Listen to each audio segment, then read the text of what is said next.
첫 번째 기억을 좀 다시 되새기기 위해서 첫 번째는 성전에 대한 오해를 나눴죠. 에덴 동산에서 시작된 하나님의 성전은 하나님의 백성과 하나님이 만나는 장소, 그곳이 성전인데 구약에서는 이 건물로서의 단으로 시작해서 그 다음에 성막 또는 회막으로 불리는 모세의 성막, 그리고 다윗의 장막, 그리고 솔로몬 성전, 그리고 스룹바벨 성전, 그리고 성전으로서의 가치는 없지만 예수님 당시에 세워졌던 헤롯 성전까지, 그런 성전이 이제 예수님이 그렇게 말씀하셨죠. 이 성전을 헐어라, 내가 사흘 만에 다시 세우겠다. 그렇게 말씀하시면서 예수님께서 십자가에서 죽으시고 부활하심으로 이제 부활하신 예수 그리스도가 새로운 성전이 될 것을 말씀해 주셨습니다. 그리고 우리 자신을 주님의 성전으로, 이제 그 부활하신 주님께서 성령을 각 사람에게 보내셔서 우리 자신을 성전 삼으셨고, 그래서 우리는 성전된 우리 자신을 잘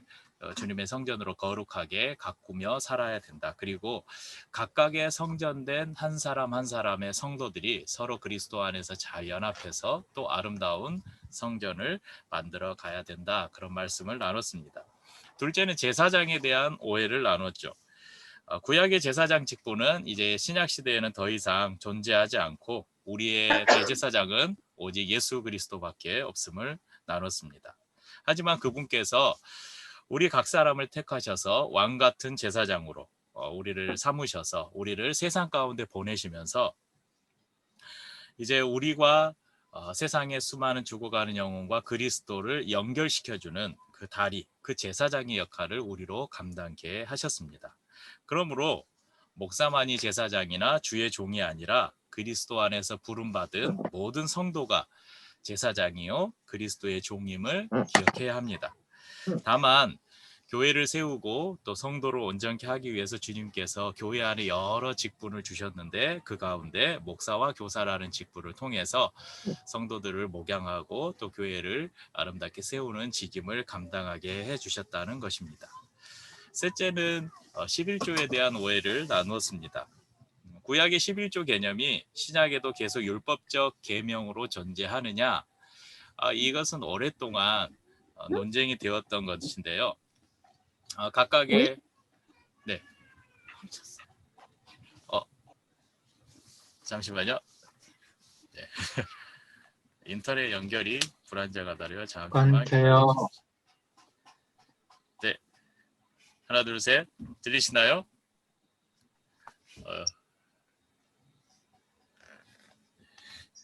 이게 5G로 전환이 돼서. 하나, 둘, 셋. 들리시나요? 들리시나요? 네, 이제 들립니다. 네. 네. 얘가 5G하고 LTE하고 왔다 갔다 하면서 한 번씩 연결이 끊기더라고요.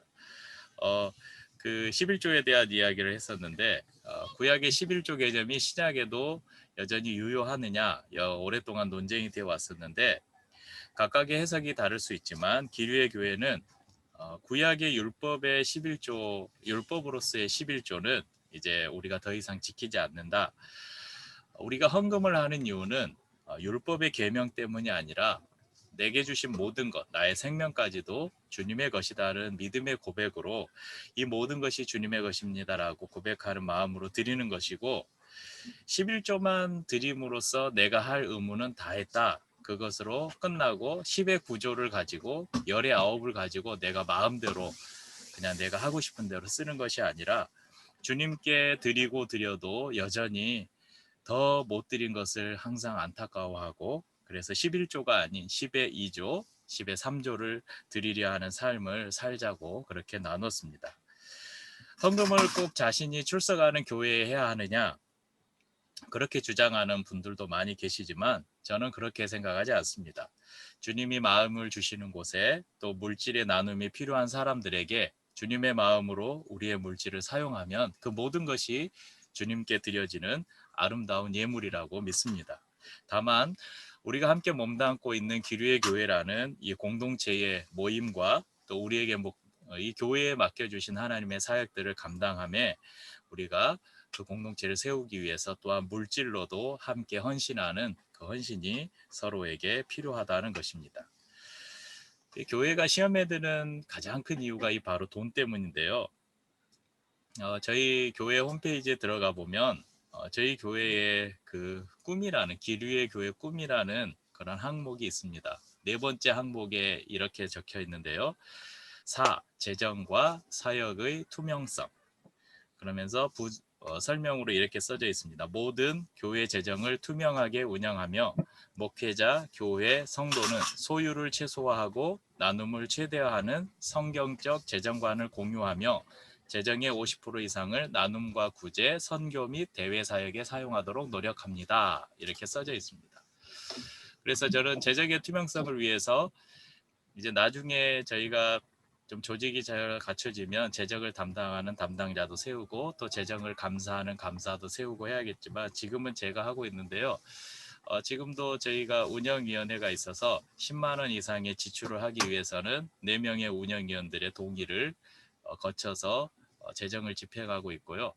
그리고 매월 저희가 사용하는 재정은 정리해서 제가 이제 광고 시간에 이렇게 지금 저희가 온라인으로 만나니까 제대로 못 하는데 여러분 저희 네이버에 저희 교회 검색하면 홈페이지가 있습니다. 홈페이지에 매월 첫째 주에 그 전달 재정 사용 내역, 수입과 지출 내역들이 항목별로 또 지출 세부 내역들이 다 올라가 있습니다.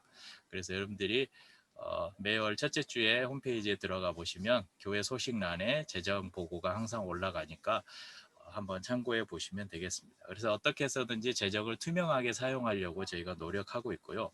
그런데 여기서 중요한 것이 뭐냐면 소유를 최소화하고 나눔을 최대화하자는 것입니다. 어떤 사람들은 목회자에게는 청빈의 삶을 요구하면서 교회에는 많은 돈을 쌓아두거나 교회에 많은 재산을 불리면서 건물을 짓고 땅을 사고 그래서 교회의 부동산을 늘리면서 목회자는 검소하게 살아야 된다.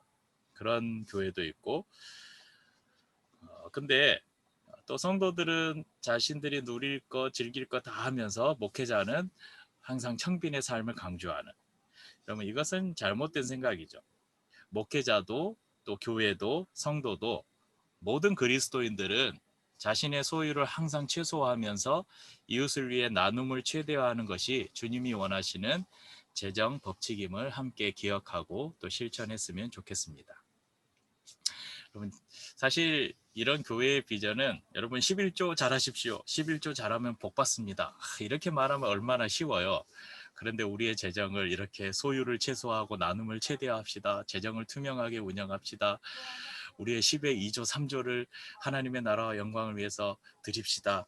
이렇게 이야기하고 또 이렇게 살아가는 것이 훨씬 목회자로서 부담스럽고 또 성도로서 그렇게 살아가는 것이 어려운 게 사실입니다. 하지만 여러분 11조를 중심으로 한 이 물질의 문제는 결국 우리의 삶의 주인이 누구인가. 그래서 제가 한번 예전에 이 설교를 다시 반복할 때는 이 제목을 어떻게 정했냐면 소유권 전쟁이라고 그렇게 정했습니다. 여러분 물질을 어떻게 사용하는 것은 곧 나의 소유가 누구인가 그것을 결정하는 문제입니다. 자, 오늘은 베이직 시리즈 네 번째 시간인데요. 제사에 관한 말씀을 나누려고 합니다. 여러분 제사는 기독교뿐만 아니라 신이나 성물을 숭배하는 모든 종교적인 행위 안에 반드시 따라오는 예식입니다. 이것은 하나님께서 각 사람에게 주신 이 종교성과도 관련이 있는데요. 파스칼은 그런 이야기를 했어요. 모든 사람들의 마음 안에는 하나님만이 채울 수 있는 공간이 하나 있다. 그러니까 이 마음속에 우리의 마음속에 하나님 우리를 창조할 때 우리의 마음속에 신적 공간을 두셨다는 거예요.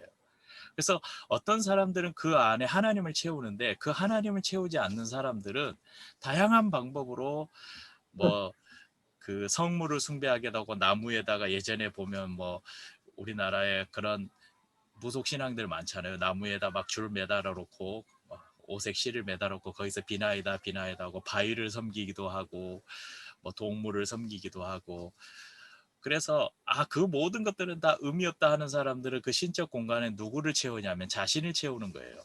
내가 신이다. 내가 하나님을 믿느니 내 주먹을 믿겠다. 이런 사람들은 결국 그 신적 공간 안에 자기를 채우고 있다는 것이죠. 기독교 역시 하나님을 섬기는 종교이기 때문에 섬김의 외적인 행위로 이 제사라는 의식이 포함될 수밖에 없습니다. 여러분, 제사하면 가장 먼저 떠오르는 장면이 있는데 성경에서 아마 제사에 관한 첫 기록이 아닐까 합니다. 이 가인과 아벨이 드렸던 제사이죠. 아벨의 제사를 받으셨지만 가인의 제사는 하나님이 거절하셨다. 이런 이야기를 저희가 잘 알고 있습니다.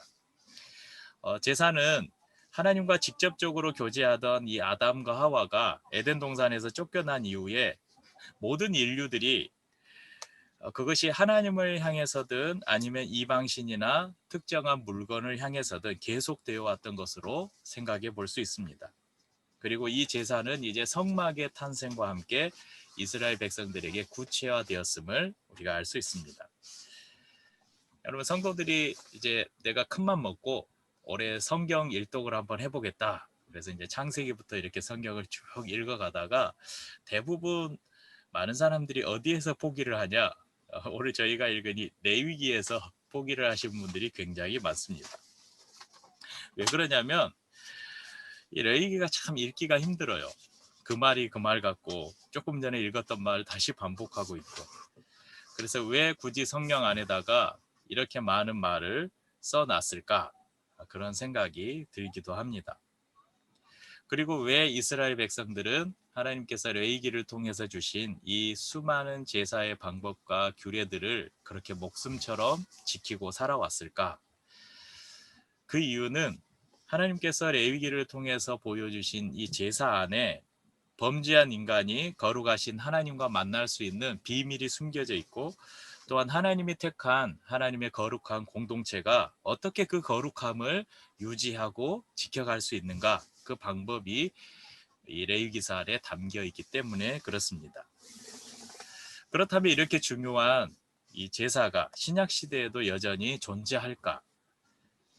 오늘 구약의 제사를 간략히 살펴보고 그 제사가 신약 시대 안에는 어떻게 변화되고 어떤 의미로 지켜지고 있는지 한번 나누려고 합니다. 그럼 구약의 제사는 크게 5가지가 있는데 저희가 읽은 본문에는 제일 먼저 번제가 나왔죠. 번제, 소제, 화목제, 속죄제, 속건제. 그래서 레위기서를 여러분들 읽어보시면 아까 말씀드린 7장까지가 이 5가지 제사가 기록되어 있는 말씀입니다. 각 제사에는 그 제사가 담고 있는 고유한 목적이 있고, 또한 제물이나 방법들도 다양했습니다. 여러분, 이 번제 하나만 살펴보려고 해도 솔직히 1시간이 부족해요. 그래서 이 제사에 대한 부분은 다음에 저희가 기회가 있으면 살피도록 하고, 오늘 5가지 번제, 소제, 화목제, 속죄제, 속건제, 이 5가지 제사가 있었다. 이 제사의 이름만 언급하는 것으로 하고 넘어가겠습니다. 그렇다면 신약 시대, 지금 우리 시대에도 제사를 드리고 있는가? 당연히 드리고 있죠.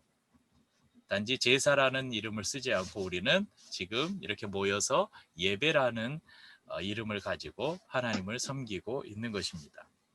이런 제사에 필수적인 요소가 4가지가 있는데요. 첫째는 헌제자입니다. 헌제자. 헌제자는 제사를 드리는 사람. 그리고 그 헌제자가 제사를 드리기 위해서 그 제사를 왔을 때 제사를 집행하는 사람이 있습니다. 그 사람을 제사장이라고 합니다. 그리고 제사를 드리는 곳이 있죠. 그 제사를 드리는 곳이 제단입니다. 조금 더 확장해서 말하면 성전이라고 할 수도 있겠죠. 그리고 중요한 제사를 드릴 때 반드시 필요한 것이 있는데 그것이 제물입니다. 제사에 쓰이는 곡식이나 짐승, 이것을 제물이라고 합니다. 우리는 이 4가지가 신약 시대에는 어떻게 변화했는지를 찾아보면서 이 제사가 어떻게 예배로 변화됐는지를 같이 발견해 가려고 합니다. 여러분, 헌제자는 제물을 드리는 사람입니다. 이 헌제자는 죄를 지은 백성 중에 한 사람일 수도 있고, 또 이스라엘 공동체일 수도 있고, 제사장 자신일 수도 있습니다. 이 헌제자는 하나님 앞에 제사를 드리러 나오는 모든 사람들을 가리킵니다. 그러므로 이 시대의 헌제자는 누구일까요? 저와 여러분 모두가 하나님께 예배를 드리러, 제물을 드리러 나온 헌제자라고 볼 수 있습니다. 자, 그러면 제사를 집행하는 제사장, 헌제자가 가져온 제물을 하나님께 올려드리는 역할을 했던 제사장. 이 제사장은 누가 제사장일까? 여러분, 우리가 서두에서도 지난번 3번에 걸쳐서 살펴봤던 말씀을 나눴었는데요. 신약시대 제사장이 어떻게 바뀌었다고 했습니까? 그러면 제사장은 목사가 아니라 그리스도 안에 있는 모든 이들이 거룩한 제사장이라고 말씀드렸습니다. 그러므로 오늘날에는 헌제자와 제사장이 하나로 통합될 수 있겠죠. 그러니까 우리는 헌제자임과 동시에 하나님께 제물 드리는 헌제자임과 동시에 그 제사의 주체가 되는 제사장도 된다는 것입니다. 그래서 하나님 앞에서 예배하는 모든 사람들이 헌제자이면서 동시에 제사장이 될 수 있다는 것이죠. 자, 제단은 제물을 드리는 장소입니다. 조금 더 넓게 표현해 보면 성전인데요. 이 성전이 신약 시대에 어떻게 변화했는지도 살펴봤습니다. 이 성전은 교회로, 또 교회는 건물이 아닌 성령을 통해서 예수 그리스도가 그 마음 안에 거하는 모든 성도들이 성전이다. 그렇게 말씀을 드렸죠. 그러니까 이 제단은 어딘가 우리 자신, 우리의 마음이 제단이고, 또 이 성전된 성도들 한 사람 한 사람이 모여 있는 그곳, 교회. 그러니까 지금 우리가 다 흩어져 있잖아요. 우리가 예배 장소로 사용하는 바람길 카페에 저희가 모이면 그곳이 교회가 되지만, 비록 우리가 그 장소적인 공간적인 개념에 길 위의 교회라는 그 공간 안에 모여 있지 않지만, 오늘 여러분들 각각의 집에 계시고 저희는 지금 양주에 있는 캠핑장에 있는데, 여러분 이 화면에서 이렇게 그리스도 예수 안에서 우리가 그리스도의 이름으로 함께 모여있는 이곳이 교회라는 것입니다. 그러므로 지금 저희는 여러분의 가정에서, 저는 야외에서, 이곳이 모두 하나님께 제사를 드리는 제단이 된다는 것입니다. 마지막으로 살펴볼 것이 오늘 이제 중요한 부분인데요. 제물입니다. 제물. 오늘 말씀의 가장 핵심, 나누려고 하는 핵심이 이 제물인데, 구약의 제사와 신약 예배의 차이를 결정짓는 것이 바로 이 제물에 관한 것입니다. 구약의 제사 중에는 어떤 경우에는 곡식이 사용되기도 했고요. 어떤 경우에는 포도주가 제물로 사용되기도 했습니다. 그렇지만 대표적인 제물은 짐승이었죠. 짐승. 비둘기, 양, 염소, 소. 하나님은 거룩하시고 인간은 죄를 지었습니다. 그래서 거룩하신 하나님 앞에 죄인된 인간이 나아가면 죽었어요. 그러니까 거룩하신 하나님 앞에 죄인된 인간은 설 수가 없었어요. 가면 죽어요. 그런데 하나님이 당신의 백성을 만나고 싶어 하는 거예요. 그런데 만나면 죽어요. 그러니까 하나님이 인간을 사랑하셔서 너가 죽는 대신에 너를 대신해서 죽임을 당할 짐승을 가져오라는 거예요. 그래서 하나님께서 인간을 죽일 수 없기에 인간의 죄를 대신할 짐승을 가져다가 그 죄를 전가하는 의식, 그러니까 짐승을 가져오면 제사장이 이렇게 손을 양쪽에 이렇게 얹고, 한 사람은 제물을 가져온 사람에게, 한 사람은 짐승에게, 한 손은 짐승에게 이렇게 얹고 기도를 해요. 그러면 이 사람의 죄가 이 짐승에게 옮겨지는 거예요. 그리고 그 짐승을 죽여요. 그러면 이 사람의 죄가 해결되는 거예요. 그래서 이 사람이 하나님과 화목해 되는, 이것이 바로 짐승을 죽여서 드리는 제사의 의미였습니다. 하지만 이 짐승의 죽음은 죄인이 하나님 앞에 나아갈 때마다 반복해서 드려져야 됐어요. 그러니까 죄를 지을 때마다 짐승을 제사장 앞에 가지고 가서 제사를 드려야 됐고, 이스라엘 공동체는 대속죄일에 수많은 짐승을 잡아서 이스라엘 공동체의 죄를 대속해야 됐습니다. 하지만 반복되는 이 짐승의 죽음을 단번에 해결하는 사건이 생겼습니다. 바로 그것이 예수 그리스도의 십자가 사건입니다. 예수 그리스도께서 십자가에서 죽으시고 자신을 단번에 제물로 드리셔서 다시는 반복해서 드리는 제물이 필요 없게 된 것이죠. 히브리서 9장 12절에 이렇게 말씀합니다. 염소와 송아지의 피로 하지 아니하고 오직 자기의 피로 영원한 속죄를 이루사 단번에 성소에 들어가셨느니라. 여러분, 구약 제사에서 제물의 죽음이 필수적이었다면 신약 시대 우리의 예배에서 필수적인 것이 무엇인가? 바로 예수 그리스도의 보혈이라는 것입니다. 그러니까 누구든지 예수 그리스도의 피가 아니면 하나님 앞에 나아갈 수 없다는 것입니다. 주님의 죽으심이 없었다면 여러분 우리는 지금도 이제 저희가 교회에 모였으면 아마 저기 비둘기도 잡고 양도 잡고 그랬을 건데 오늘 저희가 이제 모이지 못하니까 각자의 집에서 구약대로 하면 돈이 좀 있는 사람은 소 잡고 좀 가난해서 돈이 없는 사람은 비둘기 잡고 그래가지고 비둘기 잡아서 각을 뜨고 내장은 버리고 피 받아서 뿌리고 그 다음에 고기는 딱 잘라가지고 불에다가 탁 태워서 그 연기를 하나님 앞에 올려드리는 거예요. 이게 구약의 짐승의 제사거든요. 그러니까 우리 매주마다 거기 지금 짐승 잡아야 되는 거예요. 예수 그리스도께서 십자가에서 죽으시지 않으셨다면. 하지만 우리는 단번에 이루신 예수 그리스도의 속죄로 말미암아 언제 어디서든 예수 그리스도의 이름으로 그분의 보혈로 하나님 앞에 나아갈 수 있는 길이 열린 것입니다. 제물의 죽음은 그 제물 드린 사람의 죄를 깨끗하게 하는데 제물 대신 예수 그리스도가 우리 안에 계심으로 죄인된 우리가 의롭다, 거룩하다 그렇게 칭함을 받게 된 것입니다. 그리고 이제 우리는 제물로 제사 드리는 것이 아니라 예수 그리스도를 통해서 예배하게 된 것입니다. 네.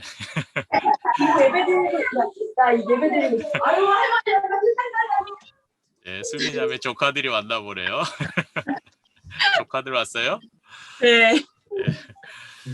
저희가 종종 부르는 찬양 가사 중에 이런 가사가 있죠. 주의 보좌로 나아갈 때 어떻게 나가야 될까? 나를 구원한 주의 십자가 그것을 믿으며 가네. 자격 없는 내 힘이 아닌 오직 예수님의 보혈. 중으로 예배 드리는. 네. 마이크를 좀 꺼주세요. 십자가의 보혈 완전하신 사랑 힘입어 나아갑니다. 십자가의 보혈 완전하신 사랑 힘입어 예배합니다. 이런 찬양이 있죠. 우리의 예배의 유일한 제물은 예수 그리스도이십니다. 우리가 드리는 찬양과 또 봉사와 헌금과 사역 이 모든 것들도 하나님을 예배하는 귀한 제물입니다. 하지만 가장 중요한 없어서는 안 되는 제물이 있다면 그것은 바로 우리 구주 예수 그리스도이십니다. 그래서 주일뿐 아니라 매일매일 우리의 삶 속에서 예수 그리스도를 통해서 하나님께 나아갈 수 있고 하나님께 예배할 수 있게 된 것입니다. 그럼 다음 주에는 제사의 두 번째 말씀을 나누려고 합니다. 오늘 두 번째 우리 요한복음 본문이 하나 더 있는데요. 이 두 번째 본문에서는 우리가 어떻게 제사 드릴지 어떻게 예배 드릴지 말씀해 주고 있습니다. 이 구약의 제사는 아까도 말씀드렸지만 레위기서에 아주 자세하게 정말 구체적으로 하나님께서 방법들을 알려주셨죠. 그런데 신약에서는 우리가 어떻게 제사, 어떻게 예배 드려야 될지 언급하고 있는 부분이 별로 없어요. 예배에 대한 가르침들이. 그런데 신약 가운데 특별히 요한복음에서 예수님께서 우리에게 가르치신 예배의 의미 그리고 그 방법들이 있습니다. 그래서 예수 그리스도로 말미암아서 새롭게 변화된 우리가 어떻게 예배해 드려야 되는지 한번 다음 주에는 그 부분에 대해서 나누도록 하겠습니다. 오늘 나눌 말씀 가운데 가장 중요한 것, 특별히 예배 드리는 우리가 우리 자신이 하나님께 예배 드리는 헌제자이면서 제사장이죠. 또 우리가 예배 드리는 그곳이 어디인가? 우리가 하나님과 만나는 모든 곳이 하나님께 드리는 예배의 장소, 제단이 될 수 있죠. 그렇다면 예배 드릴 때 우리가 주님께 드려야 될 제물이 무엇인가? 우리가 주님께 드리는 찬양과 헌금과 봉사와 모든 사역들이 아름다운 예물이 되지만 가장 중요한 것은 우리를 위해서 단번에 자신을 드림으로 제물이 되어 주신, 그래서 이제 더 이상 제물로 피로 드리는 제사가 필요 없게 만들어 주신 예수 그리스도, 그분이 우리의 제물이다. 그래서 그 예수 그리스도를 의지해서 우리는 언제 어디서든 하나님께 나아갈 수 있다. 이것을 우리가 늘 기억했으면 좋겠습니다. 오늘 이것을 기억하면서 함께 성찬을 나누도록 하겠습니다.